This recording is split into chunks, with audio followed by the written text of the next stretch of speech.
তখন যদি কেউ মানুষের উপকারের হক আদায়ের ওসিলা দিয়ে আল্লাহর কাছে দোয়া করে, তাহলে আল্লাহ তার ওই বিপদ থেকে উদ্ধার করে দেবে।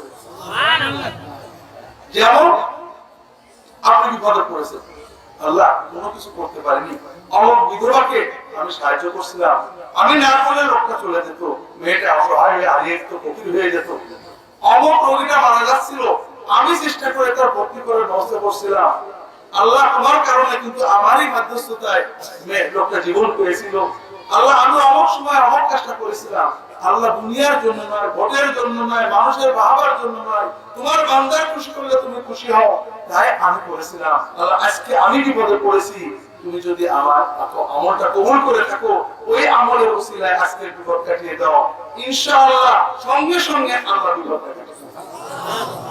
কিভাবে জানলাম? কিভাবে জানলাম? সেই হাদিসটা একটু লম্বা একটা গল্প, এই গল্পটা আমরা আলোচনা করার চেষ্টা করব। আল্লাহ তাআলা তৌফিক দান করুন, আমিন। সহিহ বুখারী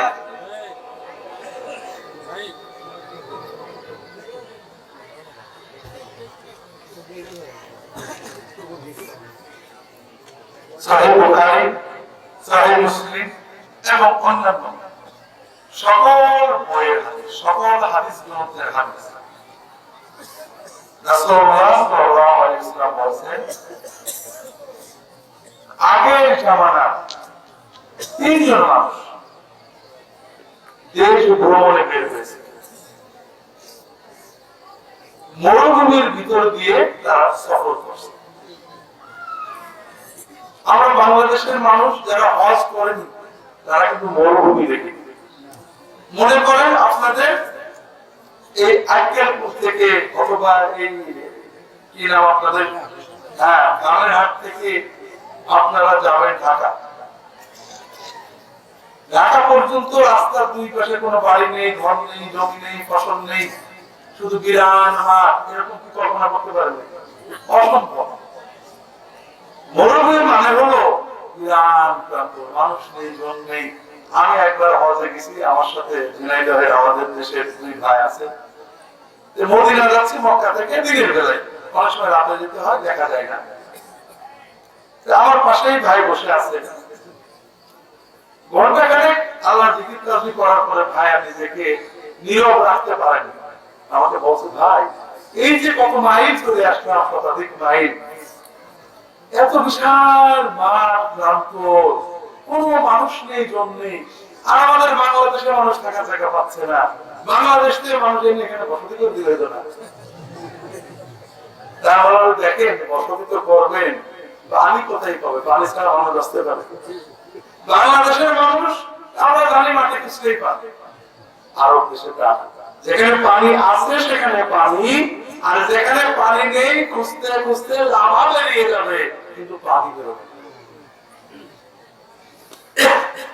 এইরকম গ্রাম এক প্রান্ত দিয়ে তারা হেঁটে হেঁটে যাচ্ছেন, হঠাৎ বৃষ্টি নেমেছে। তারা তাড়াতাড়ি বৃষ্টিতে কোথায় আশ্রয় নেবেন? বাড়ি নেই, ঘর নেই, গাছপালা নেই, মসজিদ নেই, তারা তাড়াতাড়ি একটা গুহার ভিতরে আশ্রয় নিয়েছে। গুহা বোঝেন না? পাহাড়ের ভিতরে তিন বন্ধু গুহার ভিতরে বসে গল্প করছেন, বাইরে প্রচন্ড বৃষ্টি হচ্ছে। হঠাৎ বৃষ্টির পরে একটা বড় পাথর উপর থেকে গড়ে এসে তাদের গুহার মুখের উপর পড়ছে, একেবারে মুটকির মতো, মুটকি বোঝেন না, একেবারে মুখটা কেটে গেছে। তারা তিনজন আতঙ্কে লাভ করে উঠে পাথরটা সরানোর চেষ্টা করেছে, এক চুলো নড়ে না। এই তিন বন্ধু সুবিধা হলো না অসুবিধা হলো? অসুবিধা। তাদের জীবন তো কবর হয়ে গেল, বিরান মাঠ, চিল্লালে কেউ শুনবে না, পাথরের পাহাড় কামড়ে পুড়ে বেরোনোর উপায় নেই। একটু আগে যারা জীবনের স্বপ্ন দেখছিল, বাড়িতে যাবো, বইয়ের জন্য এটা নেবো, ছেলে মেয়ের সাথে গল্প করবো, বাপকে দেখবো, মাকে দেখবো, এখন তারা নিশ্চিত হচ্ছে যে আর কখনো জীবনে সন্তান দেখবো না, আপনজন দেখবো না, এখানেই দুঃখে দুঃখে মরতে হবে। বাইরে সবাই মরে, কিন্তু দুঃখে দুঃখে মরা, আমি জানছি মরবো, আমার মৃত্যু আসছে না, নাকে কষায় কাপড় বেয়ে ঢুকে ঢুকে মরা, এর চেয়ে কষ্ট আছে নাকি? ওই দিন বন্ধু আতঙ্কে অস্থির হয়ে গিয়েছে। তারপরে তারা বলছে যে দেখো, লা ইনজিকুম মিন হাদি ইল্লা সিদক, দেখো এই যে বিপদে পড়েছি, এই বিপদ থেকে মানুষ আর আমাদের উদ্ধার করতে পারবে না। আল্লাহ তাআলা যদি অলৌকিকভাবে কারামতি দিয়ে আমাদের বাঁচিয়ে দেন তাহলেই বাঁচবে। আর আল্লাহ কারামতি দিয়ে বাঁচানোর জন্য আমাদের একটা কাজ করতে হবে। কি কাজ আমি এখনই বলছি, তার আগে একটা প্রশ্ন করবো আপনাদের। সেটা হলো, আপনাদের দেশের কেউ যদি এরকম বিপদে পড়ে, যেমন ছেলে অসুখ হয়েছে, সারে না, সাপে কামড়েছে, বাঁচে না, অথবা গাড়িতে অ্যাক্সিডেন্ট হচ্ছে, ব্রিজের সাথে চাকা ঝুলে আছে, একটু না লাগলে পড়ে পানির ভিতরে পড়ে মারা যাবে, অথবা অসুখ বিসুখ বিপদ কঠিন হয়েছে, এইরকম বিপদে যখন কোন আপনাদের দেশের মুসলমান পড়ে আর কোন আশা না থাকে, কারামতের মাধ্যমে বাঁচা ছাড়া আর কোন আশা না থাকে, তখন আপনাদের দেশের মুসলমানেরা কি করে? আল্লাহ আল্লাহ করে। আপনার দেশের মুসলমানরা ভালো, আমাদের দেশের মুসলমানরা তিন রকম। এক রকমের মানুষেরা মানত করে, আপনাদের দেশে বলে নেই, এরকম যে কোনো বিপদে পড়লে প্রথম মানত করে। আরেক রকমের মুসলমান আছে যারা একেবারে সোজা আল্লাহর ওলিদের ডাকা শুরু করে, আল্লাহ রহমলি, পীর বাবা, দাদা বাবা, হুজুর, হুজুর, খাজা বাবা, দয়াল বাবা, হাসান বাবা ডাকতে শুরু করে। আপনার দেশে ওদের এগুলো নেই, আছে। তিন নম্বর কোন কোন মানুষ আল্লাহকেও ডাকে। তাহলে আমরা দেখছি এরকম বিপদে পড়লে আমাদের দেশের মুসলমানরা তিন রকমের, ঠিক না? আমরা এই তিন রকম মুসলমানের বিষয়টা একটু বিবেচনা করে এরপরে এই লোকগুলো কি করলো, কিভাবে আল্লাহর কারামত পেল, মানত করে না আল্লাহর ওলি ডেকে না কোন কায়দায়, এটা আমরা জানার চেষ্টা করব। আর কোন আমলের ওসিলা দিয়ে মুক্তি পেল এটা আমরা বোঝার চেষ্টা করব। যেটা বলছিলাম ভাইরা, কিছু মানুষ মানত করে, ঠিক না? এটাই বেশি, মানতই বেশি। মানত দুই রকমের, একটা হলো আল্লাহ করে, আল্লাহ আমি জানি বদলে জান দেবো, একটা ছাগল দেবো। আর একটা হলো মানতের সাথে আবার কোন দরগা মাজারে হুজুর জড়ায়, আল্লাহ আমি অমুক দরগায় অমুক মাজারে ছাগল দেবো, মানত দেবো ইত্যাদি। আছে না? দরগা মাজার মানত করা একেবারে শতভাগ শিরক। কি? আচ্ছা বলেন তো, আবু জাহেল, আবু লাহাব, তারা কি আল্লাহ মানত? আল্লাহ এক মানত? আপনারা আসলে হেরে গেছেন, ঠকে গেছেন। আল্লাহ মানত, আল্লাহর কোরআনে আছে। কোথায় আছে? আল্লাহর কোরআনে আছে, অনেক আয়াত আছে। আমি বলবো না লম্বা, কারণ গল্পটা শেষ করতে হবে ইনশাআল্লাহ। আমার এখানে বই আছে, কোরআন সুন্নাহ আল ইসলামী আকীদা, আর একটা বই আছে ইমাম আবু হানিফা রাহমাতুল্লাহ আলাইহি রচিত আল ফিকহুল আকবার বঙ্গানুবাদ ব্যাখ্যা। এই বই দুটো পড়লে আপনারা কোরআনের অনেক আয়াত পাবেন। আল্লাহ বারবার বলেছেন, আরবের কাফেররা আল্লাহ এক মানত, আল্লাহ ছাড়া কোন রব নেই মানত, আল্লাহ ছাড়া কোন রব্বুল আলামিন নেই মানত, আল্লাহ ছাড়া কোন সৃষ্টিকর্তা নেই মানত, আল্লাহ একমাত্র সর্বশক্তিমান মানত। সব লা রাব্বা ইল্লাল্লাহ, লা খালিকা ইল্লাল্লাহ, লা রাযিকা ইল্লাল্লাহ, লা মুদাব্বিরা ইল্লাল্লাহ, লা কাদিরা ইল্লাল্লাহ। আল্লাহ ছাড়া কোনো সর্বশক্তিমান নেই, আল্লাহ ছাড়া কোনো রব্বুল আলামিন নেই, আল্লাহ ছাড়া কোনো সৃষ্টিকর্তা নেই, আল্লাহ ছাড়া সব বিশ্বাস। তারা আল্লাহর ইবাদত করত। আবু জাহেল আল্লাহর ইবাদত করত না? আবু জাহেল যে হাজী আবু জাহেল, তাই না? আবু জাহেল কিন্তু আল হাজ আবু জাহেল, এটা আসছে। আমরা একবার হজ করে আল হাজ বলি। আবু জাহেল ডজন ডজন হজ করতো, কাবা ঘরের খেদমত করতো, হাজিদের পানি খাওয়াইতো, কাবা ঘরের গেলাপ ধুতো, কাবা ঘরের গেলাপ ধরে আল্লাহর কাছে কাঁদতো। আমরা আল্লাহটাকে কি বলে? আল্লাহুম্মা, ঠিক না? আবু জেহেল আল্লাহটাকে কি বলে? আল্লাহ। আল্লাহুম্মা ইন কানা হাযা হুয়াল হাক্কু মিন ইনদিক ফাআমতির আলাইনা হিজারাতাম মিনাস সামা। কোরআনে আসছে। তাহলে আবু জেহেল সব মানতো, একটা কথা মানতো না, রাব্বা ইল্লাল্লাহ মুহাম্মদ সাল্লাল্লাহু আলাইহি ওয়াসাল্লাম কোন বুঝাই না। এটা বোঝেন, এটা না বুঝলে ইমান ঠিক রাখতে পারবেন না। মানব মাজারের দরগায় করলে কেন শিরিক হয় বুঝিয়ে না দিয়ে একটু তো মানবেন না, পরে ঝগড়া করবেন, একটু বোঝার চেষ্টা করেন। আবু জেহেল সব মানতো, লা রাব্বা ইল্লাল্লাহ ওকে, লা রাযিকা ইল্লাল্লাহ ওকে, কিন্তু লা ইলাহা ইল্লাল্লাহ মানতো না।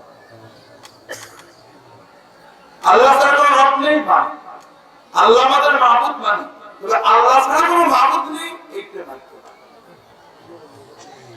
এখন প্রশ্ন হলো, আল্লাহ একমাত্র সর্বশক্তিমান, একমাত্র রিজিকদাতা, হায়াতদাতা, মওতদাতা, সবকিছুর মালিক, আল্লাহ একমাত্র রব্বুল আলামিন, আল্লাহ আমাদের মাবুদ, আল্লাহর রাখতে হবে, আল্লাহর হজ করতে হবে, সব মানার পরেও আল্লাহ ছাড়া কোনো মাবুদ নেই, এই কথাটা আবু জাহাল, আবু লাহাব, আরবের কাফেররা মানলো না কেন?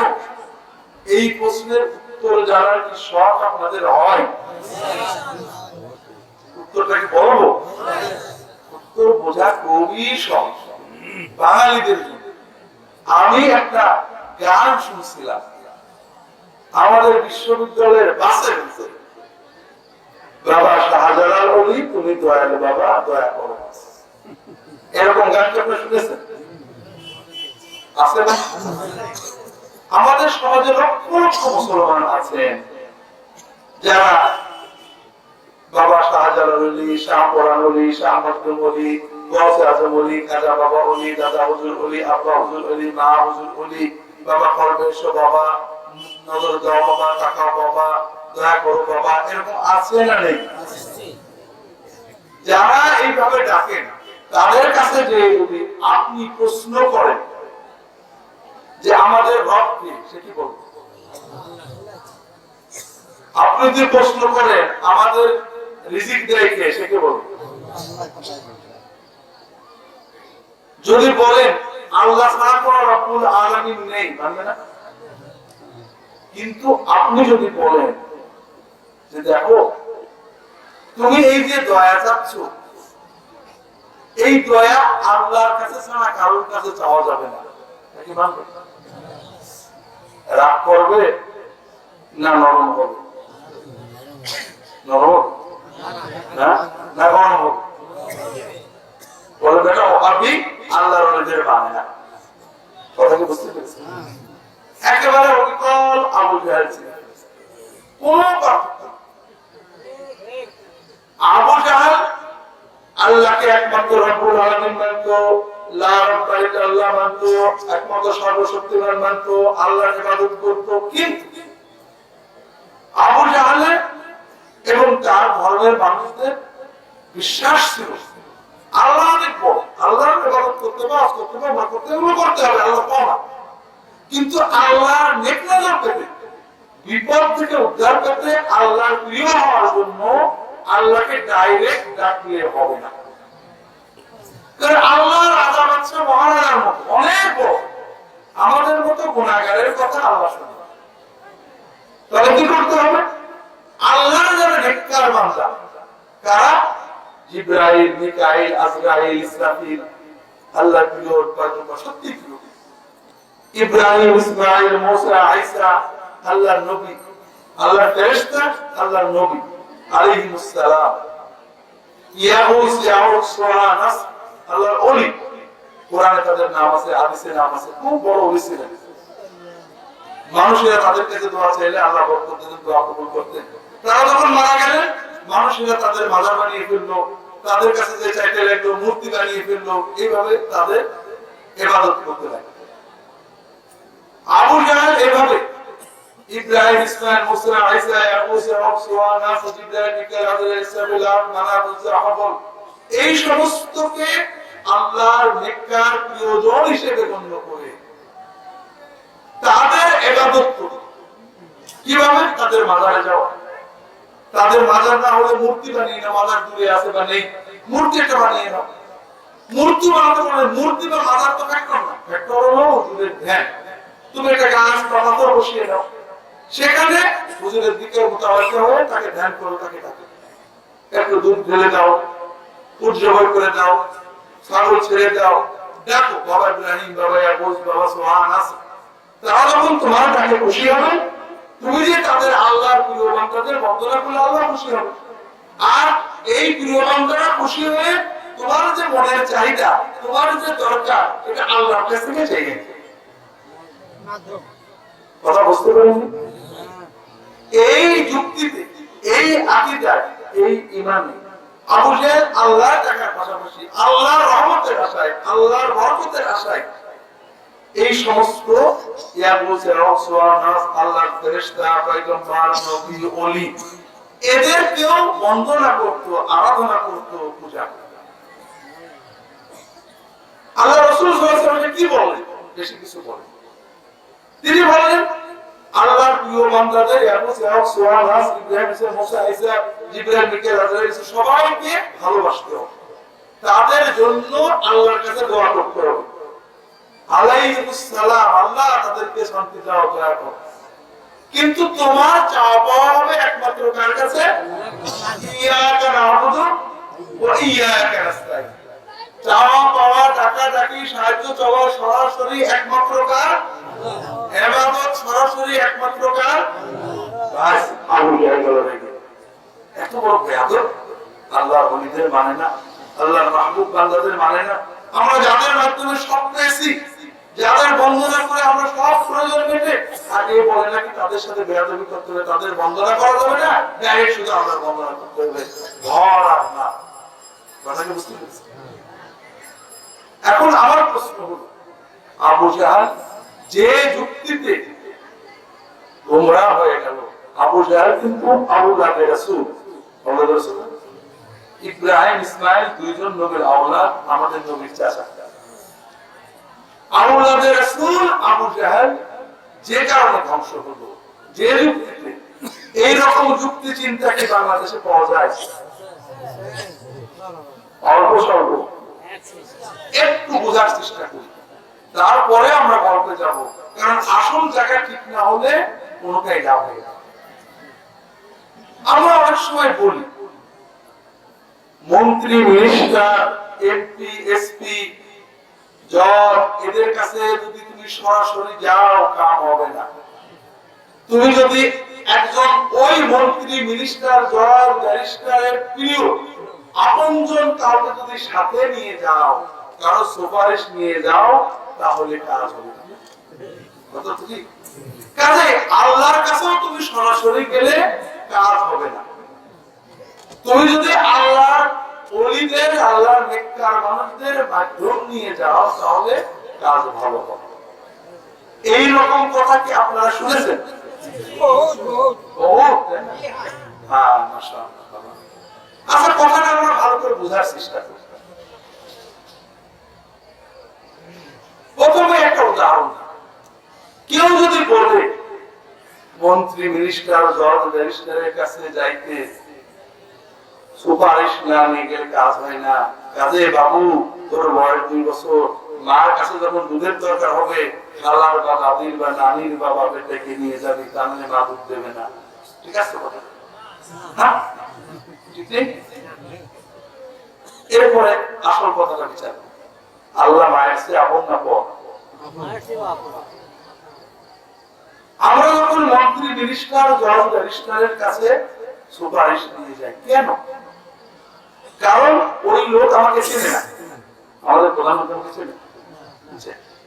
যদি প্রধানমন্ত্রীর কোন প্রিয় ভাষণকে আমি সাথে নিয়ে যাই বা তার সুপারিশ নিয়ে যাই, তখন প্রধানমন্ত্রী বুঝতে পারবেন যে আমি ভালো লোক, তার মনটা আমার নরম হবে, ঠিক না? তাহলে আমরা মানুষের কাছে সুপারিশ নিয়ে যাই, কারণ মানুষ যায়, আমাকে চেনে না। তার জাহালাত দূর করার জন্য, তার অজ্ঞতা দূর করার জন্য একটা সুপারিশ লাগে। কথা বুঝুন, আল্লাহ নাউজুবিল্লাহ জাহেল না না, আল্লাহ তো জানে না আমার জানে আমি কেমন মানুষ, কি দরকার, কখন দরকার, আল্লাহ তো জানে। আল্লাহ আমার ব্যাপারে বেশি জানে অন্য কোন ওলি বুঝব না বাবা। যে আল্লাহ আমাকে মায়ের চেয়েও বেশি জানে, তার কাছে যেতে কাউকে নিয়ে যেতে হবে এই চিন্তা করলে না থাকে। যখনই আমরা বলি রাজা বাদশার মতো আল্লাহ, আরে রাজা বাদশা যায়, আল্লাহকে জাহেল নাকি? ঈমান চলে। দ্বিতীয় বস্তু, আমরা রাজা বাদশা, মন্ত্রী, মিনিস্টার, চেয়ারম্যান, মেয়রের কাছে সুপারিশ নিয়ে আর একটা, সেটা হলো অনেক সময় জাতীয় পার্সিয়ালিটি করে না, বিশেষ করে এলাকার কমিশনার, এমপি, মেয়র, চেয়ারম্যান তো সবাই গেছে, কিন্তু দেখা গেছে পার্সিয়ালিটি করলো, আছে না নাকি? কিন্তু যদি মেয়র, চেয়ারম্যান, কমিশনারের বউ, শ্বশুর, শাশুড়ি, শালা, সম্বন্ধী, আমি কিন্তু বাপ ভাইয়ের কথা বলি, এইরকম কাউকে নিয়ে শক্ত সুপারিশ করে দেন, তাহলে সুপারিশের চাপে চেয়ারম্যান আর পার্সিয়ালিটি করতে পারে না, ঠিক না? আল্লাহ তো নাউজুবিল্লাহ বোঝাই হোক। যদি কেউ মনে করে, কল্পনা করে মানুষের পার্সিয়ালিটি ঠেকাতে সুপারিশ লাগে, আল্লাহর কাছে লাগে না, থাকে না? যে আল্লাহ আমার মায়ের চেয়ে আপন, তার কাছে যেতে, তার কাছে দোয়া করতে, তার কাছে কবুল হতে, তার আমার কথা তার কানে শোনাতে আর কেউ মাঝখানে লাগে, এই চিন্তা করলে না।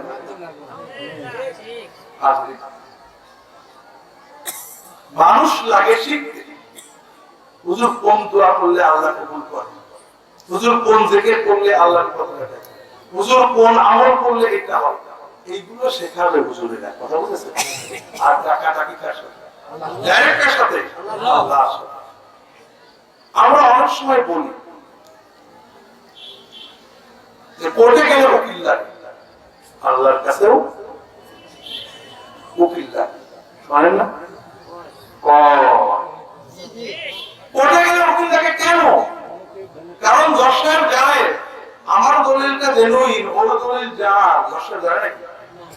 তাদেরটাকে আইনের ধারা দিয়ে বোঝাবে। নাউজুবিল্লাহ। আমি যখন বলছি আল্লাহ, আল্লাহ তুমি জানো আমার কোনো অন্যায় নেই, আমার সামনে অত্যাচার করে, সামনে আমার অত্যাচার করে, বড় কথা শুনে না, আমাকে আমার মিথ্যা মামলা দিয়েছে, আল্লাহ তো আমি সত্যি বলছি কি মিথ্যা বলছি জানেন না, বুঝেন না? কেন উকিল লাগবে কেন? আরে আল্লাহ কোরআনে বারবার 5-6 জায়গায় বলেছেন কাফা বিল্লাহি ওয়াকিলা, উকিল হিসেবে আল্লাহই যথেষ্ট। কে যথেষ্ট? আমার উকিল কে? আল্লাহ বলেছেন উকিল হিসেবে আমি যথেষ্ট। আল্লাহ বলেছেন ফাত্তাখিযু ওয়াকিলা, উকিল ধরবে আল্লাহকে শুধু, আল্লাহ তাত্তাখিযু মিন দুনি ওয়াকিলা, আমাকে ছাড়া কাউকে উকিল ধরবে। কথা কি বুঝতে পেরেছেন? অনেক সময় আমরা ভুল বুঝি, আল্লাহ কোরআনের কথা ইবলিসি কায়দার অপব্যাখ্যা করে। ইবলিস যে আমাদের আদম আলাইহিস সালাম, আমাদের আদি পিতাকে জান্নাত থেকে জাহান্নামে, নাউজুবিল্লাহ, জান্নাত থেকে দুনিয়াতে বের করেছিল কিভাবে? মিথ্যা ব্যাখ্যা দিয়ে। কথা বুঝেন? ইবলিস এটা কি বলল? ইয়া আদম হাল আদুল্লুকা আলা শাজারাতিল খুলদি ওয়া মুলকিন লা ইয়াবলা। আদম, আমি আগে অনেক দিন জান্নাতে ছিলাম, জান্নাতের গোপন খবর জানি, এই গাছের ফল যদি তুমি খাও তাহলে তুমি অনন্তকালে জান্নাতে থাকবে এবং জান্নাতের রাজা তুমি হবে। এখন আল্লাহ তো বলেছেন কেন না, এটা ব্যাখ্যা রাখবে না। আদমকে যদি ইবলিস বলতো যে আল্লাহ বলেছে কি খাও, আদম কোনদিন খেত না। দেখেন শয়তানের চক্রান্ত কেমন, একটা মিথ্যা তথ্য আনলো এবং একটা মিথ্যা ব্যাখ্যা দিল। মা মানাকুমা রাব্বুকুমা আন হাযিহিশ শাজারাতি ইল্লা আন তাকুনা মালাকাইনি আও তাকুনা মিনাল খালিদিন। শুনো, আল্লাহ তো তোমাদের নিষেধ করেছে, একটা কারণ আছে। আল্লাহর কথা সব শুনতে হবে, তবে আল্লাহ কেন বলেছে এর হাকিকত নারায়ণ বুঝতে হবে তো। তোমরা তো দুনিয়ায় যেতে চাও, আর এই গাছের ফল খেলে আর দুনিয়ায় যাওয়া যাবে না, এই জন্য আল্লাহ নিষেধ করেছে। এখন যদি তুমি জান্নাতে স্থায়ী থাকতে চাও, খেতে পারো। কথা বলেন। ওয়াকাসামাহুমা ইন্নী লাকুমা লামিনান নাসিহিন, কসম করছে বাবা আমার কোনো স্বার্থ নেই, শুধু তোমার ভালোর জন্য। আদম তো আমাদের বাপ, আমাদের তো সব সব। অনেকে বলে আল্লাহ তো ওসিলা খুঁজতে বলেছে, আল্লাহ বলেছেন ইয়া আইয়ুহাল্লাযীনা আমানুত্তাকুল্লাহ ওয়াবতাগু ইলাইহিল ওয়াসিলাতা ওয়াজাহিদু ফি সাবিলিহি লাআল্লাকুম তুফলিহুন। হে ঈমানদাররা, যারা ঈমান ঠিক করেছো, তারা আল্লাহর তাকওয়া অর্জন করো, আল্লাহর দিকে ওসিলা করো এবং আল্লাহর পথে জিহাদ করো। ঈমান, তাকওয়া, ওসিলা, জিহাদ, এই চারটি যখন কমপ্লিট করবে তখন তোমরা সফল হবে। কয়টা? ঈমান, তাকওয়া, ওসিলা, জিহাদ। আমরা সব বাদ দিয়ে ওসিলাটাকে অপব্যাখ্যা করছি। ঈমান নেই, তাকওয়ার কথা বলছি না, নামাজের কথা বলছি না, আল্লাহর কথা বলছি না, শুধু ওসিলা দিয়ে পকেট করার চেষ্টা করছি। ওসিলা মানে কি ভাই? ওসিলা মানে মাধ্যম নাকি? হ্যাঁ, খুব ভালো কথা। আমরা প্রতিদিন 5 বার ওসিলা চাই। আযান হলে আমরা কি বলি? আল্লাহুম্মা রাব্ব হাযিহি দাওয়াতিত তাম্মাতি ওয়াস সালাতিল কায়িমা আতি মুহাম্মাদানিল ওয়াসিলা। আমরা আল্লাহর কাছে বলি, আল্লাহ আমাদের নবী মুহাম্মদকে ওসিলা দান করো। তার মানে আল্লাহ আমাদের নবী মুহাম্মদের তোমার কাছে যাওয়ার কোনো মাধ্যম নেই, একটা হক্কানি পীর ওনাকে দিয়ে দাও। এটি তো আল্লাহ আমাদের নবী তোমার কাছে যাওয়ার কোনো মাধ্যম নেই, একটা ভালো মাধ্যম দিয়ে দাও। এটাই তো কত বড় গোমরাহি। ওসিলা বাংলায় ওসিলা মানে মাধ্যম হয়েছে, এটা বাংলা ভাষার কথা। শব্দের অর্থ পাল্টে যায়। বাংলা ভাষায় 300 বছর আগে সন্দেশ মানে ছিল খবর, আর এখন সন্দেশ মানে মিষ্টি। আরবি ভাষায় আদিম জামানায় লাবান মানে ছিল দুধ, আর এখন হজ করতে যায় লাবান ছেলে করবে। কথা বলেন, শব্দের অর্থ পাল্টে। আমাদের বাংলা ভাষায় ওসিলা মানে মাধ্যম ব্যবহার করা হয়, এটা বাংলার ব্যবহার। কোরআনের আরবিতে, হাদিসের আরবিতে ওসিলা মানে হলো নৈকট্য, নিকটবর্তী হওয়া। এইবার থেকে বক্তব্য বলেছে আল্লাহ আমাদের নবীকে তোমার সবচেয়ে নিকটবর্তী পজিশনটা দান করো। মানে বিরাস্তের কাছে ওসিলা মানে কি? এটা আমি বানিয়ে বলছি না, সকল তাফসীর ডিকশনারি দেখেন, লিসানুল আরব দেখেন, মুআজ্জাম মাকাইসুল লুগা দেখেন, মুআজ্জামুল তাফসীর দেখেন, তাফসীরে তাবারি দেখেন, তাফসীরে ইবনে কাসির দেখেন, সাহাবীদের তাফসীর পড়েন। ওসিলা মানেই হলো নৈকট্য। আর ওসিলা মানে মাধ্যম মানে তো নবীদের জন্য এই দোয়া করা না যায়, ঠিক না? ওসিলা আল্লাহ কি বললেন? ঈমান ঠিক করো, তাকওয়া ঠিক করো। ঈমান মানে ঈমান, তাকওয়া মানে ফরজ ওয়াজিব পালন করো, হারাম বর্জন করো, আল্লাহর তে গুনাহ এটা করো না, আল্লাহর যেটা ফরজ করে পালন করো। এরপরে আল্লাহর নৈকট্য অর্জনের জন্য পাল্লা দিতে হবে। কথা বুঝুন, আল্লাহর নৈকট্য সন্ধান করো, পাল্লা যে যত পারো। এটা 3 নম্বর। এরপরে 4 নম্বর হলো আল্লাহর পথে জিহাদ। এই চারটি যখন তোমরা করবে তোমরা তখন সফল হবে। তাহলে ওসিলা মানে নৈকট্য। আল্লাহ বললেন আমার নৈকট্য চেষ্টা করো, আমরা বললাম না আমার নৈকট্য চেষ্টা করো, আমার কাছে। আল্লাহ বললেন ইমানদার হও, আমি বললাম শিরকে যাও না। খুব ভালো করে বুঝুন, একজন হাক্কানি পীরের কাছে যাওয়া, একজন নেককার আলেমের কাছে যাওয়া, এই কর্মটা আপনার ওসিলা। কারণ আপনি একটা আল্লাহর দ্বীন জানার জন্য একটা আলেমের কাছে গেলেন, এটা নেক আমল। কিন্তু কোন মানুষ আপনার মধ্যস্থ হতে পারে, মানুষ শিখিয়ে দিতে পারে, আল্লাহ বান্দার মাঝখানে মধ্যস্থ রাখবে, এই চিন্তা করলেই মানে একটু বোঝার চেষ্টা করি। আমার 2 জন মুরিদ আছে মনে করেন, আপনারা বলবেন হুজুর এতক্ষণ পীর সাহেবদের বিরুদ্ধে বলেন, আপনার মুরিদ ভাই কি করে? আপনারা জানেন না আমি পুকুরা পীর সাহেবের খলিফা, আমার মুরিদ করার একেবারে অফিসিয়াল পারমিশন আছে, করি আর না করি সেটা মনে করেন, কল্পনা করেন আমার 2 জন মুরিদ। একজন আমাকে একেবারে মধ্যস্থ মানে। যখনই কোনো ভালো হয়, খুশি হয়, ব্যবসায় ভালো হয়েছে, ছেলে রোগ সেরে গেছে, মেয়ে পরীক্ষা পাস করেছে, যে কোনো কিছু ভালো হলে সঙ্গে সঙ্গে বলে আলহামদুলিল্লাহ, হুজুরের দোয়ায়, হুজুরের ওসিলায় আল্লাহ আমার কাছে। আর যখনই কোনো কষ্ট হয়, অসুবিধা হয়, পায়ে কাটা পড়ে ধাক্কা লাগে, লস হয়, হাড়ি ভাঙে, নিশ্চয় হুজুর রাগ করেছে, নারাজ হয়েছে।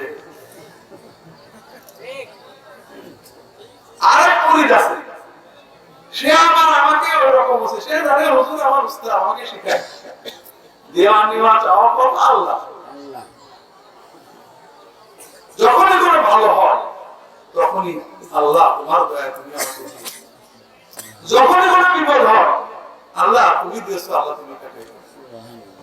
আমার কথা মনে পড়ে মাঝে মাঝে, হুজুর এই দোয়াটা শিখিয়েছিল, আল্লাহ বলতেছে আল্লাহ হুজুর একটু দয়া করতে। এছাড়া আমার কথা মনে পড়ে। এই দুইজনের ভিতরে কোন লোক আল্লাহ বিলায়াত করে? আল্লাহর নিকটে কে যাবে? আরে প্রথম জন তো আমাকে নিয়ে করছো, জীবনে আল্লাহ হবে অবশ্যই আমাকে আল্লাহর সাথে শরীক বানিয়েছে। তাদের খবরদার, ওসিলা মানে মধ্যস্থ নয়, ওসিলা মানে উপকরণ নয়, ওসিলা মানে নৈকট্য। পীরের কাছে যাওয়া, আলেমের কাছে যাওয়া, মসজিদে যাওয়া, ইলম শিখতে যাওয়া আপনার ওসিলা। মসজিদ আপনার ওসিলা না, পীর সাহেব আপনার ওসিলা না, কিতাব আপনার ওসিলা না, কিতাব পড়া আপনার ওসিলা। কথা বুঝতে পেরেছেন যেটা বলছিলাম ভাই? তাহলে শিরকের মূল কারণ হলো আল্লাহর নেক নজর পাওয়ার জন্য, আল্লাহর রহমত পাওয়ার জন্য কাউকে মধ্যস্থ না। আমি এটা বিস্তারিত বলতে পারবো না, হাদিসে কোরআনে অনেক কথা আছে, আমাদের গল্পটা শেষ করতে হবে। তিন প্রকারের মানুষ, এক প্রকার মানত করে, মানত আবার দুই প্রকারের। একটা হলো মাজারে দরকার মানত করা, ঠিক না? আস্থা আপনাদের দেশে এটা শিরক। কেন মানত করবে? কার জন্য? লা ইলাহা ইল্লাল্লাহ, মানে ইবাদত আল্লাহ ছাড়া আর কারোর করব না, এই তো। তাই মানত একটা ইবাদত, এটা কার জন্য হবে? আর মুহাম্মদুর রাসূলুল্লাহ মানে কি? ইবাদতের তরিকা একমাত্র মুহাম্মদ সাল্লাল্লাহু আলাইহি ওয়াসাল্লাম। কথা বোঝেন? ইবাদত করব কার? আর ইবাদতের তরিকাটা নেব কার থেকে? মুহাম্মদ সাল্লাল্লাহু আলাইহি ওয়াসাল্লাম।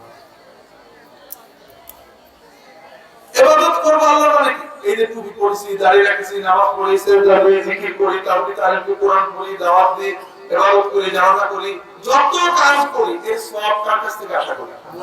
এটা হলো ইবাদত আল্লাহর।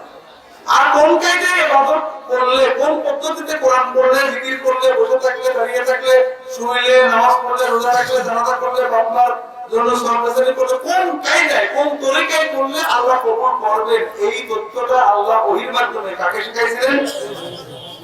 তাহলে ইবাদতটা কার আর তরিকাটা কার? মুহাম্মদ সাল্লাল্লাহু আলাইহি ওয়াসাল্লাম। প্রথম কথা হলো মুহাম্মদ সাল্লাল্লাহু আলাইহি ওয়াসাল্লাম কখনোই সাহাবীরা এইরকম ইবাদত করেননি। দুই নম্বর কথা হলো আপনি যদি আল্লাহর জন্য তরকারি ইবাদত করেন, তাহলে কি হলো? আপনি যদি আল্লাহর জন্য এই মসজিদে মানতের গরুটা জবাই করে দিতেন, আল্লাহ দেখতো না? দেখতো না? দেখতো না? আপনি দোয়া করতেন আল্লাহ আমার পীর সাহেবকে, দাদা হুজুরকে সওয়াবটা দিয়ে দেন, আল্লাহ দেখেন না? আপনি মানতের গরুটা, হাড়িটা, সিন্নিটা নিয়ে বাজার পর্যন্ত গেলেন কেন? আপনি বোকা না, বুদ্ধিমান। আপনি জানেন এই মসজিদের পাশে দিলে আল্লাহ একা দেখবে, আল্লাহ সওয়াবটা হয়তো হুজুরের পৌঁছে দেবে। আর যদি কষ্ট করে হুজুরের মাজারে বা দরগায় নিতে পারে, তাহলে পরে আল্লাহও দেখবে, হুজুরও দেখবে, দুইজনে খুশি হবে। আগে একজন খুশি হতে হবে, দুইজন হবে। আর আল্লাহ তো করতো না, আল্লাহ একটু পর পর, হুজুর বেশি আপন, হুজুরকে ধাক্কা দিলে আল্লাহ করবে। এটা কি হলো ভাইরা? শিরক।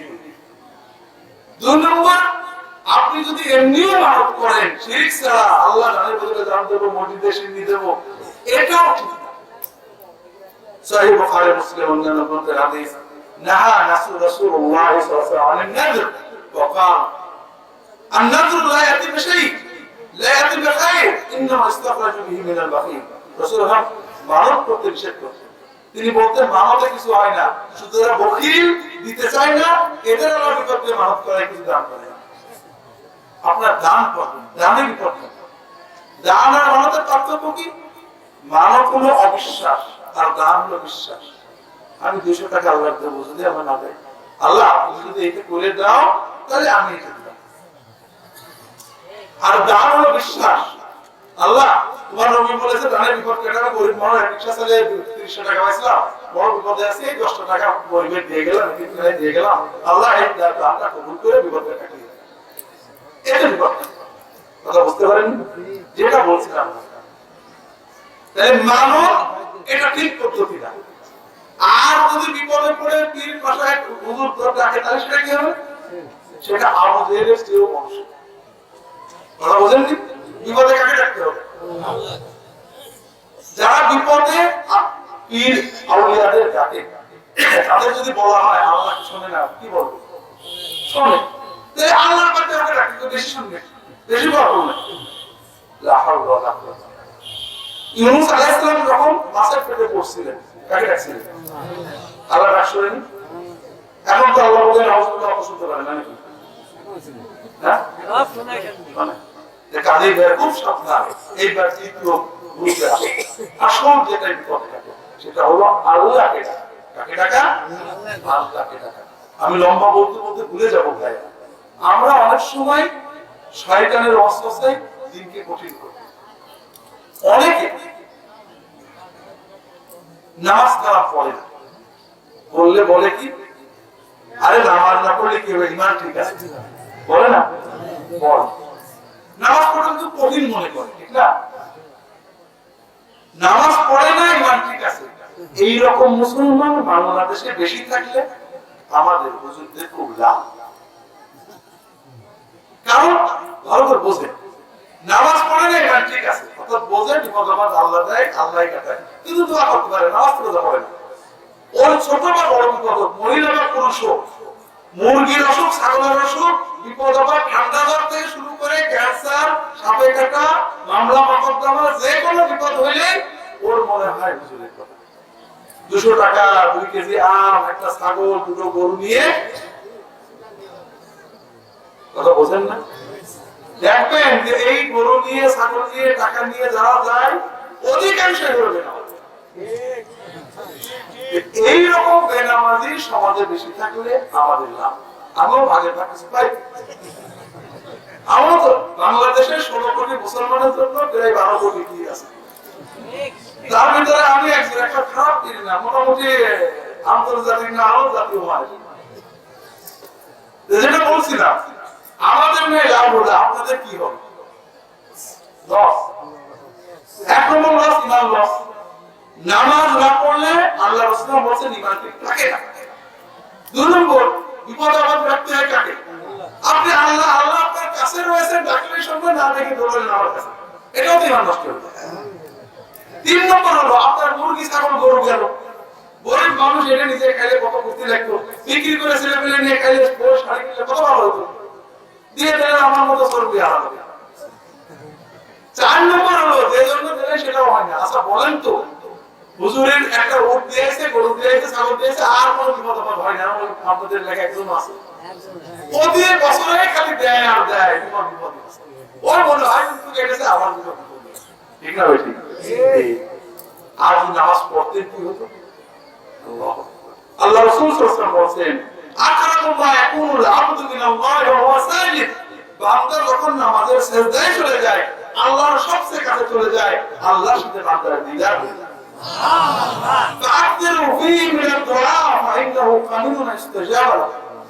তোমরা সিজদায় আল্লাহর কাছে বেশি বেশি দোয়া করবে, সিজদার দোয়া কবুল হওয়ার সম্ভাবনা খুবই বেশি। সুবহানাল্লাহ। বান্দা যখন বিপদে পড়ে আমাদের সিজদায় যে আল্লাহর কাছে দোয়া করে, নামাজ পড়ে আল্লাহর কাছে দোয়া করে, আল্লাহ বিপদ কাটিয়ে দেয়।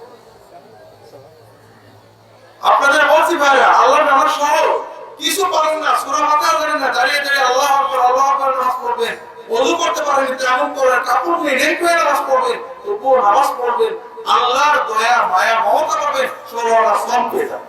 সুবহানাল্লাহ। বড় কষ্ট লাগে ভাইরা। আল্লাহ আপনার মালিক, আপনার রব, রহমান রহিম, আল্লাহ আপনার কাছে আছে, দাঁড়িয়ে 2 রাকাত নামাজ পড়তে কষ্ট লাগলো, আর জামা কাপড় পরে টাকা পয়সা বগলে নিয়ে ওই দূরে যাওয়া আপনার কষ্ট লাগলো না। এ কেমন বুদ্ধি আছে? আমার কাছে যখন আমি ইসলামিক টিভিতে প্রোগ্রাম করি, এক ভাই আসছেন যে হুজুর খুব বিপদে পড়েছি, ঢাকার একটা মেন কেন্দ্রীয় শহরে, সে বাইতুল মোকাররমের পাশে, ওখানে আমার কিছু জমি আছে, জমিটা একজন ডেভেলপারকে দিয়েছে, ওখানে হাই রাইজ বড় বিল্ডিং বানাচ্ছে। তো দলিল দিতে হয়েছে, যে দলিল দিয়ে সে এগ্রিমেন্ট করে ডিড করে আমার সাথে ডিড করে আমাকে টাকা দেবে। দলিল দেওয়ার পরে এখন ডিডও করছে না, টাকাও দিচ্ছে না, আমার দলিল ফেরত দিচ্ছে। আর ওই ডেভেলপারও তো খুব শক্তিশালী, অনেক সন্ত্রাসী বসে, হুজুর আমার মনে আছে আমার জমিও গেল, টাকাও গেল, সবই। এখন আপনারা টিভিতে বলেন এই তাবিজ কবজে যাবা না, এই সমস্ত ফকিরি কাজে যাবা না, তাহলে আমরা দিন সুন্নত কাজে কিভাবে বিপদ থেকে উদ্ধার করবো? হুজুর আমল দেন। অনেকেই বলে এই তাবিজ নিয়ে বিদেশে ও দিয়ে যাবে, এটা হবে সেটা হবে, আমরা এগুলো না করে আপনার কাছে বুদ্ধি নিতে আসবে। আমি কি বলবো, আপনার পুরো ধারণা নেই।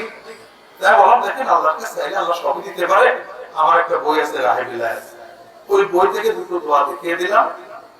এই দুটো দোয়া আপনি তাহাজ্জুদের নামাজ পড়বেন, সেজদায় যেয়ে আল্লাহর কাছে এই দুটো দোয়া করে খাবেন। এছাড়া যখন নামাজের পর দোয়া করবেন, অন্যান্য নামাজের দোয়া, মাসুরায় দোয়া করবেন, এই দুটো দোয়া বেশি বেশি করবেন। উনি চলে গেলেন। বেশ কিছুদিন পরে, আমার মনে নেই, এক মাস বা কাছাকাছি সময় পরে লোকটা এসে হাজির। খবর আছে, কি খবর? যে ওই লোকটা এসে নিজে, আমি কিছুই বলিনি, আমার জমির দলিলগুলো ফেরত দিয়েছে। আমি বললাম আলহামদুলিল্লাহ, খুব ভালো।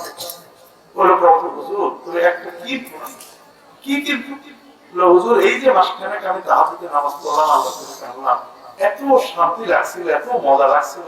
এখন মনে আছে লোক কথা দলিলটা না দিয়ে আরো কিছু দেরি করতো, তাই ওদের ভাইরা, যে সবচেয়ে আপন, যে সবচেয়ে আপন, যার কোনো স্বার্থ নেই, আপনার কল্যাণই যার স্বার্থ, তার কাছে দাঁড়াতে, তার কাছে চাইতে, তার দুনিয়াকে নামাজ পড়তে আপনি বোঝা মনে করলেন। আর যে স্বার্থবান, যার স্বার্থ হলো আপনার পকেট মারা, শত শত মাইল ধরে বসে থাকে, তার কাছে যা আপনার সহজ হয়ে গেল, এ কি বুদ্ধি আপনার? মাকে মজা লাগে না, ওই দূরের এক কি বলে ধর্ম বাবা দিয়ে তার কাছে যে গল্প করেন, এ কি পাগল না বুদ্ধিমান? যেটা বলছিলাম ভাইরা, আল্লাহর কাছে চাইতে হবে, আল্লাহই সব দেবে। রাসূলুল্লাহ সাল্লাল্লাহু আলাইহি ওয়াসাল্লাম এটা আমাদের শিক্ষা। ওই দিন বলতে বলছে যে দেখো, যে আল্লাহর কাছে অন্তরের সম্পূর্ণ ইখলাস দিয়ে দোয়া করা করলে মুক্তি পাওয়ার কোনো আশা নেই। কাজেই নাসআলুল্লাহ বি সালিহি আমালিনা বি আরজি আমালিন আমিল্লাহু বিমা আমিল্লাহু ওয়া ইয়ালামু আহাদুনা আন্নাহু কানা সাদিকান ফি। আমরা আল্লাহর কাছে দোয়া করব, এমন আমলের ওসিলা দিয়ে দোয়া করব, আমাদের জীবনের নেক আমলের ওসিলা দিয়ে দোয়া করব, এমন একটা নেক আমলের ওসিলা দিয়ে দোয়া করব যে ব্যাপারে আমি নিশ্চিত যে আমি কাজটা আল্লাহকে খুশি করতে সহি নিয়তে করেছিলাম, এই রকম একটা আমলের ওসিলা দিয়ে আল্লাহর কাছে দোয়া। এটা যদি আমার বিপদ কাটায়, কাটবে, তারাও দেয়া কাটা। প্রথম ব্যক্তি বলছে, তিন বন্ধু দোয়া করলো, তিনটে দোয়া। প্রথম বন্ধু দোয়া করছে,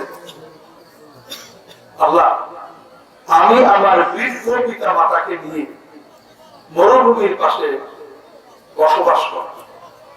আমার কর্ম ছিল উট ছাগল চড়ানো।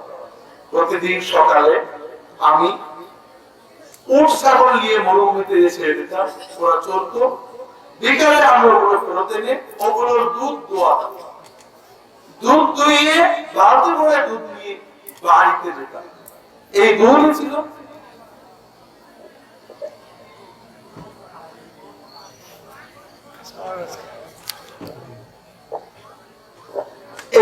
ছিল আমাদের প্রধান খাদ্য। আমি বাড়িতে যে আমার বউ বাচ্চা আব্বা আম্মাকে এই দুধ খাওয়াতাম। তবে কখনোই কোনদিন আমি বৃদ্ধ আম্মা আব্বা আম্মাকে আগে না খাইয়ে বউ বাচ্চাকে খেতে দেই। পুরো মানুষ সুবহানাল্লাহ বলছে, আর জোয়ানরা যারা কেবল বিয়ে করেছে ওই আবার কেমন কথা, বউ বাচ্চা খাওয়াই পারেনি, আবার বাবা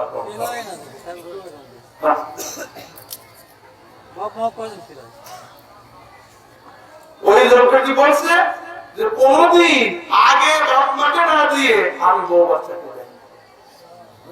যারা যুবক বিয়ে করেছে খুব ভালো করে মনে রেখেন, যে বাপ মার মাধ্যমে জান্নাত, বাপ মার মাধ্যমে জাহান্নাম, বাপ মার মাধ্যমে দুনিয়ার বরকত, বাপ মার মাধ্যমে দুনিয়ার বরকত। খুব সাবধান, স্ত্রী অধিকার, সন্তান অধিকার আছে, কিন্তু বাপ মার অধিকার যেন চুল পরিমাণ নষ্ট না হয়। সব বাপ মার অধিকার স্ত্রী সন্তান অধিকার চেয়ে অনেক বেশি। একজন নিজের বৃদ্ধ মাকে, অচল মাকে নিয়ে কাবা ঘরে তওয়াফ করছে। এক বুজুর্গের সাথে দেখা, হুজুর আমি 7 বছর মাকে কাঁধে তুলে নিয়ে তওয়াফ করি, এদিকে আমার মায়ের ঋণ কিছু শোধ হয়েছে? বলেছে দেখো তুমি 7 বছর মাকে কাঁধে করে উমরা করছো, তওয়াফ করছো, আর মনে মনে চিন্তা করছো মা কবে মরবে, এই ঝামেলাটা কমবে। আর তোমার মা 7 বছর 1 বছর পেটে রেখেছে, 7 বছর কোলে কাকে করেছে, জীবন দিয়ে তোমার পিছনে কেটেছে, আর চিন্তা করেছে আমি মরে যাই যে আমার ছেলেটা বিস্তার। ঠিক না ভাই? কাজে ওই ঋণ কি শোধ হয়? এক বাবা মৃত্যু, বেশ বয়স হয়েছে, আমাদের চেয়ে বেশি 60-65 বয়স হয়েছে, ছেলে 35-40 বয়স, বসে আছে ছেলে পাশে। বাবা বলছে যে আপু, এই বাবা রন্তু, ওইটা কি বাবা? ছেলে বলছে আপু ওটা একটা কাক। তুই কি ভালো দেখতে পাচ্ছ? খানিক করে বাবা আবার বলছে বাবা ওইটা কি বাবা? যে বাবা তুমি একটু আগে বলো ওটা কাক, ভুলে গেলে? আবার একটু বলছে বাবা ওইটা কি বাবা? বলে বাবা তুমি কি পাগল হয়ে নাকি, বলো ওটা কাক। বাবা বলছে বাবা পাগল এখন হই, পাগল হওয়া প্র্যাকটিস করছে। তুমি যখন ছোট ছিলে বাবা, আমার মনে আছে তুমি আমাকে এইবার 50 বার প্রশ্ন করছিলে বাবা ওটা কি, আর আমি 50 বারে খুশি মনে উত্তর দিয়েছিলাম বাবা ওটা কাক, আর আমি 3 বারে পাগল হয়ে গেলাম বাবা। কালে বাবা মা কত খারাপ কথা বলবো, বড় হলে বাবা মা শিশু হয়ে যায়, ভাড়া কথা বলবে, খারাপ কথা বলবে, উল্টো কথা বলবে, রাগ করবে। কোন সময় বাবা মার কথায় রাগ করা যাবে না। বাবা মা অন্যায় হুকুম করলে মানবেন না, কিন্তু বাবা মার সামনে প্রতিবাদ করা যাবে না, বিরক্তি প্রকাশ করা যাবে না। করেছেন তো বলেছেন, লম্বা বলার সময় নেই, রাত হয়ে গিয়েছে। যেটা বলছিলাম, ওই লোকটা দোয়া করছে আল্লাহর কাছে যে আল্লাহ একদিন উট ছাগল নিয়ে মরুভূমিতে আমি একটু দূরে চলে গেছিলাম, আস্তে আস্তে রাতে দুধ দুইয়ে বালতি করে দুধ নিয়ে যখন বাড়িতে ঢুকলাম, আমার আব্বা বৃদ্ধ মানুষ ঘুমিয়ে গেছে। বাচ্চাগুলো দুধ দেখে কাঁদতে লাগলো, দুধ দাও দুধ দাও। আমি বললাম যে শান্ত হও, আমার আব্বা আম্মাকে না দিয়ে আগে তোমাদের দেবো। আমি দুধের বালতি নিয়ে আব্বা আম্মার মাথার কাছে বসে থাকলাম, যে কোনো উঠবে, উঠলে দুধটা খাইয়ে বাচ্চাদের খাওয়াবো। বাচ্চাগুলো কাঁদতে কাঁদতে ঘুমিয়ে পড়লো। রাত চলে গেল, সকালে আব্বা আম্মা ঘুম থেকে উঠলো, আমি তখন তাদের দুধ খাইয়ে বাচ্চাদের খাওয়াবো। আল্লাহ সারা রাত জেগে থেকেছি, আমার বাচ্চাদের কান্না সহ্য করেছি, শুধুমাত্র এই জন্য যে পিতা মাতার আগে খাওয়ালে আল্লাহ তুমি খুশি হও। তুমি যদি জানো আল্লাহ যে সেই কাজটা তোমার জন্য করছিলাম, সেই কাজের ওসিলাতে দোহাই দিয়ে তোমার কাছে দাবি করি যে আল্লাহ আমাদের পাথরটা সরিয়ে দাও, সঙ্গে সঙ্গে পাথরটা খানিকটা সরিয়ে দাও। সুবহানাল্লাহ। তো ভাইরা, জীবনে যত কষ্টই হোক পিতা মাতার খেদমত করবেন, আর যদি কখনো বিপদে পড়ে পিতা মাতার খেদমতের ওসিলা দিয়ে দোয়া করবেন। আমি ইয়াকিন করি যারা পিতা মাতার খেদমত করে, ঠিকমতো আত্মীয় স্বজন, রক্ত আত্মীয় স্বজনের আত্মীয়তা রক্ষা করে, ন্যূনতম আল্লাহ তাদের বিপদ দেন না।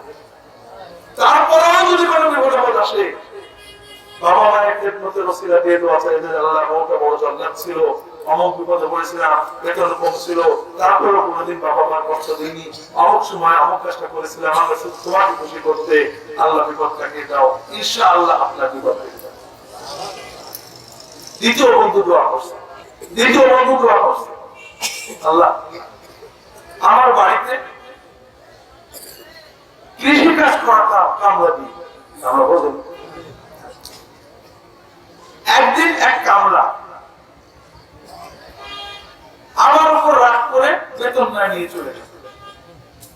আমি ভাবলাম যে লোকটা আমার কথায় কষ্ট পেয়েছে, ওর যদি আমি উপকার করি, ওকে যদি একটু বেশি কিছু দিই, তাহলে ওর মনের কথা চলে যাবে, গরিবের উপকার করলে আল্লাহ খুশি হবে। এজন্য আমি ওর বেতনের টাকার বদলে, অল্প টাকার বদলে দামি একটা ছাগলের বাচ্চা ওর জন্য রেডি করে রাখলাম। কাল পরশু যখনই আসুন একটা বড় ছাগলকে দেব, ও খুশি হবে। 1 মাস 2 মাস 1 বছর 2 বছর চলে গেল, আসলো না।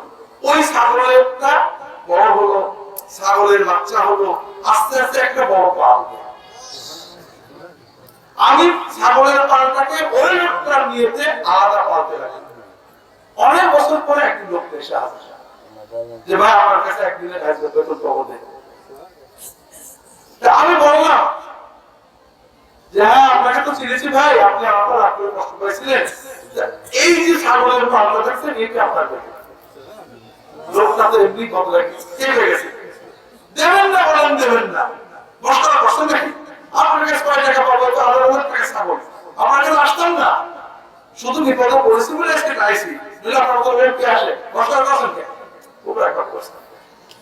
তা আমি বোঝালাম যে ভাই বসার করছিলে, তুমি কষ্ট পাইছিলে, তোমার উপকার করার নিয়েতে আমি তোমার জন্য ছাগল রাখছিলাম, সেই ছাগল এত বড় পাল হয়েছে, সবই তোমার নিয়ে আমি পাচ্ছি।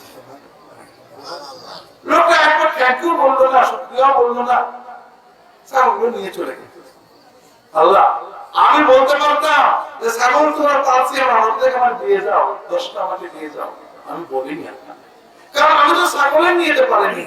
গরিবের উপকার করলে, শ্রমিকের বেতন দিলে, মানুষের হক বেশি করে দিলে আল্লাহ তাআলা খুশি হন। তুমি এই তোমাকে খুশি করার নিয়ে যেটা করেছিলাম, আল্লাহ তুমি যদি জেনে থাকো, তুমি যদি জেনে থাকো যে আমি নেক নিয়ে যেটা করেছিলাম, তোমার জন্য করেছিলাম, তোমার এই আমাদের ওসিলা দিয়ে দোহাই দিয়ে বলছি, আল্লাহ আমাদের পাথরটা সরিয়ে দাও। সঙ্গে সঙ্গে পাথরটা আরেকটু সরেছে। কাজেই ভাইরা, মানুষের হক আদায় করবে, গরিবের পাশে দাঁড়াবে, বিপদে পড়লে এগুলোর ওসিলা দিয়ে আল্লাহর কাছে দোয়া করবেন। আমি লম্বা বলতে পারছি না, কারণ অনেক হাদিসের বিষয় আছে। শেষ বন্ধু বলছে যে আল্লাহ, যুবক বয়সে আমার গ্রামের এক দুঃসম্পর্কীয় চাচাতো বোনকে খুব মহব্বত করতাম, তার প্রতি আমার খুব আসক্তি ছিল, সুন্দরী মেয়ে, খুব ইচ্ছা ছিল একটা লাইন হ্যাক করবো, কিন্তু মেয়েটা খুব ভালো ছিল, কখনো চান্স দেয়নি, সুযোগ দেয়নি। একবার দুর্ভিক্ষ হলো, ওর আপু অসুস্থ, টাকা পয়সা জোগাড় করতে পারে না, আমার কাছে টাকা কর্জ চাইলো। বলো তো তোমার কর্জ দেবো কেন? তোমাকে কত ভালোবাসি, তোমাকে হাদিয়া দেবো। মেয়েটা রাগ করে চলে গেল, অনেক জায়গায় টাকা খুঁজলো, না পেয়ে আমার কাছে আসলো। আমি তাকে টাকা দিলাম, এই টাকার বিনিময়ে যখন তার সাথে সম্পর্ক করতে চাইলাম, মেয়েটা বললো আল্লাহকে ভয় করো, গুনার কাজের দিকে যাবে না। আল্লাহ, মেয়েটা যখন তোমার নাম নিল, গুনার কথা বললো, আমার মনে ভয় আসলো। আমি মেয়েটা টাকাকে হাদিয়া করে দান দিয়ে আমি চলে এসেছি। আল্লাহ যৌবনের সেই উন্মাদনার সময়ে, যৌবনের শক্তি ছিল, সুযোগ ছিল, শুধু তোমার ভয়ে আল্লাহ আমি আমার সেই উন্মাদনা, আমার সেই শক্তি সুযোগকে স্যাক্রিফাইস করে, কোরবানি করে আমি পাপ থেকে নিজেকে সরিয়ে রেখেছিলাম। আল্লাহ, তুমি যদি জেনে থাকো যে আমি তোমার জন্য সেই যৌবনের ত্যাগ স্বীকার করেছিলাম, তাহলে সেই ওসিলা দিয়ে তোমার কাছে দোয়া চাই, তুমি আজকে পাথরটা সরিয়ে দাও। সঙ্গে সঙ্গে পাথরটা একদম সরে চলে গেছে। লম্বা বলার সময় নেই, যুবকদেরকে বলবো, তোমাদের সামনে জীবন বড় কঠিন। জীবন আর যৌবন এক নয়। যৌবন 30-এ 35-এ 40-এ শেষ হয়ে যাবে, জীবন 100 বছর পর্যন্ত থাকবে। যৌবনের উন্মাদনায় এই বিশ্বের সকল শক্তি, মিডিয়া, টেলিভিশন, মোবাইল, রাজনৈতিক নেতৃবৃন্দ তোমাদের যৌবনকে এক্সপ্লয়েট করতে চায়। যৌবনের উন্মাদনা দিয়ে তারা তাদের স্বার্থ রক্ষা করতে চায়। কিন্তু সাবধান, যদি সতর্ক না হও, যৌবন শেষ হয়ে যাবে, জীবন সামনে পড়ে থাকবে বড় কষ্টের জীবন। কাজেই জীবন এবং যৌবন উভয়কে যদি ভোগ করতে চাও, একটু সতর্ক হও। লম্বা বলার সময় নেই, আল্লাহর রাস্তে বলি, অন্তত নামাজটা তোমরা ছাড়বে না। যেখানেই থাকো, গায়ের মাহফিলে থাকো, মজলিসে থাকো, খেলায় থাকো, ওয়াক্ত হলে 5 ওয়াক্ত নামাজ আদায় করো। যদি নামাজ না জানো, দাঁড়িয়ে যাবে, ওযু করে আল্লাহু আকবার, দাঁড়িয়ে দাঁড়িয়ে সুবহানাল্লাহ বলবে, আল্লাহু আকবার বলবে, সেজদায় যে সুবহানাল্লাহ আল্লাহু আকবার বলবে, শুধু সুবহানাল্লাহ আল্লাহু আকবার লাগে, যে কোন একটা জিকির দিয়ে নামাজ আদায় করবে, ওতেই নামাজ হবে। আল্লাহর দপ্তরে ওলি যুবক হিসেবে তোমার নাম লেখা হবে। সুবহানাল্লাহ। নামাজ শিখতে থাকবে। তবে বলি, আমাদের বুড়োদের মতো প্রাণহীন নামাজ শিখো না, প্রাণবন্ত নামাজ শিখো। নামাজের সূরাগুলোর অর্থ শেখো, দোয়াগুলোর অর্থ শেখো, নামাজের কিছু বেশি দোয়া শেখো, নামাজের সিজদায় আল্লাহর কাছে চাইতে শেখো, নামাজটা আল্লাহর দিকে কলকাকে রুজু করে পড়তে শেখো। নিশ্চিত জানো, যদি তুমি মন দিয়ে অন্তর দিয়ে আল্লাহর সামনে দাঁড়াতে পারো প্রতিদিন 20 মিনিট 30 মিনিট, অন্তর দিয়ে সিজদায় আল্লাহর কাছে কিছু চাইতে পারো, এই নামাজ তোমাকে আল্লাহর কাছে পৌঁছে দেবে। জীবনের কোনো বিপদ তোমার জীবনে টিকবে না। সুবহানাল্লাহ। আর দ্বিতীয় হলো অশ্লীলতার ধারে কাছে যাবে না। অন্যায় যৌবন বয়সে অনেক ভুল ভ্রান্তি হবে, কিন্তু ব্যভিচার, মেয়েদের সাথে সম্পর্ক, মেয়েদের সাথে গল্প, মোবাইল, এগুলোতে যাবে না। এগুলো শুরু হয় মজা দিয়ে, শেষ হয় বড় বিপদ। মোবাইলের টাকা নষ্ট হবে, আবার মোবাইলের সিম কিনে নিতে হবে, পড়ালেখায় মনে বসবে না, মনে হবে কখন যাই গল্প করি। এরপরে এমন পর্যায়ে যাবে বিয়ে করলে বিপদ, বিয়ে না করলেও মহাবিপদ। কথা কি বুঝতে পেরেছো? যারা প্রেম করে বিয়ে করেছে, তোমাদের প্রজন্ম তো আরো বিপদে আছে। আমাদের প্রজন্মে, মিডিল প্রজন্মে, এখন যাদের বয়স 40-35, তারা আমরা হুজুর মানুষ প্রায় আসে, প্রেম করে বিয়ে করেছে, এখন যাওয়ার শেষ নেই। তাহলে খুব সাবধান, প্রেম করে বিয়ে করলে যাওয়া কেন হয়? আমার এক ভাই, আমি দুবাই গেছিলাম গত মে মাসে। দুবাই এক বন্ধু আমাদের, তিনি বলছেন আমার ভাই না শালা আমেরিকা থাকে, তার বিয়ে বাবা মেয়ে দেখেছে, ছেলেদের দেখে পছন্দ হলে বিয়ে করে। তা আমি এই তথ্যটা আমার অফিসের ইঞ্জিনিয়ার, ইলেকট্রিক্যাল ইঞ্জিনিয়ার, আমার অফিসের ফিলিপিনো বসকে বললাম যে আমার শালা বিয়ে হবে, আপনার বউ ঠিক করেছে, আমি ছুটিতে যাচ্ছি। ফিলিপিনো আসমান থেকে পড়ছে, হায় হায় তোমরা এখন সেই অসভ্য যুগে আছো, বিয়ে করবে যে সে বউ দেখলো না, চয়েস করলো না, তার সাথে 2 বছর বেড়ালো না, তার ব্যাপারে জানলো না, বিয়ে করে ফেলবে। ইউরোপ আমেরিকার নীতি হলো বিয়ে করার আগে বউকে জানতে হবে, পরস্পর পরকে চিনতে হবে, 1 বছর 2 বছর একসাথে থাকে, বেড়ায়, ঘুরে, এরপরে বিয়ে হবে। তারা এটাকে খুব মনে করে ভালো। আমার ওই বন্ধু ভাই, সে খুব চালাক মানুষ, সচেতন মানুষ, সে বলেছে দেখো তোমরা তো সবাই দেখে চেখে বিয়ে করো, 1 বছর 2 বছর বেড়ায় টেড়ায় চয়েস করে দেখে বিয়ে করো, আর আমরা দেখিনি, বাবা ঠিক করে আমরা যে করবো, বউ দেখি অথবা দেখিনি। কিন্তু তালাকের ঘটনা আমাদের দেশে বেশি না তোমাদের দেশে বেশি? ফিলিপিনে এখন আর কথা বলি। তালাকের ঘটনা কি ইউরোপ আমেরিকা ফিলিপাইন্সে বেশি না মুসলমানদের দেশে বেশি? ওরা আর কথা বলেছে।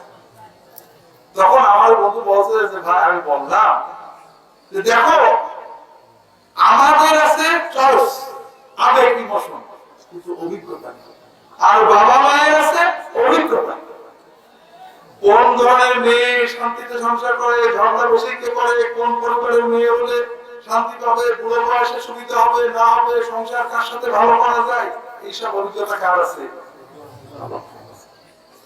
যখন আমাদের চোখের দেখা আর বাবা মায়ের অভিজ্ঞতা এক জায়গা হয়, তখন বিয়েটা ভালো। আর তোমরা শুধু চোখ দিয়ে দেখো, আবেগ ইমোশন দিয়ে দেখো, যখনই চাকো না কেন, বিয়ে ভালো। কথা বুঝতে পারেন? এই জন্য যৌবনে, বিশেষ করে কৈশোরে 15, 20, 25 বছর বয়সের যে দেখা, এটা ভুল। এই জন্য অশ্লীলতার পথে নিতে পারে, এটা থেকে দূরে থাকে, সত্য লাগো। আমি আমার ছেলেদের বলি যে পারলে যুবক বয়সে দাড়ি কাটা। ছেলেরা মনে করছে দাড়ি রাখলে কি লাভ? দাড়ি রাখলে মেয়েরা পিছনে লাগবে না, মাসে মাসে 1000 টাকা বেঁচে যাবে, খারাপ বন্ধু থাকবে না, সিনেমায় টাকার বন্ধু থাকবে না। প্রথম 2-4 দিন একটু খারাপ কথা বলবে, হুজুর হয়ে গেছে, পরে বিশ্বাস করো দেখবে ওই বন্ধু তোমাকে আর তুমি বলতে পারে না, ওর মনের ভিতরে হাইবাতে গেছে। দাড়ি যদি কাটতে হয় 25 বছরের পরে কেটে গুনাহ হবে, কিন্তু ধ্বংস হবে না। আর 15 থেকে 25 এমন একটা বয়স বন্ধু বান্ধবের ধ্বংস করে। আর মেয়েদের জন্য পর্দা, মেয়েরা যদি পর্দাটা করতে পারে, অন্তত 15 থেকে 25 পূর্ণ পর্দা করে থাকতে পারে, তাহলে ধ্বংসের হাত থেকে তারা বিস্তার। লম্বা বলতে পারবো না, আমাদের মাথায় টুপি দেওয়া ফরজ না সুন্নাত? আর আমার মেয়ে আমার স্ত্রীর মাথার কাপড় ফরজ না সুন্নাত? আমি মাথায় টুপি দিয়েছি, দাড়িও রেখেছি, পাগড়িও পরেছি, আমার স্ত্রী আমার মেয়ে মাথার কাপড় খুলে গলায় অন্যান্য সুতো ঝুলিয়ে শাড়ি পরে হাত বের করে বাইরে যায়, দুলাভাইয়ের সামনে যায়, স্কুলে যায়, আমার কি গুনাহ আছে না সওয়াব আছে? অল্প না বেশি? আর আমি আপনাদের দায়ী হয়ে যাচ্ছে। খুব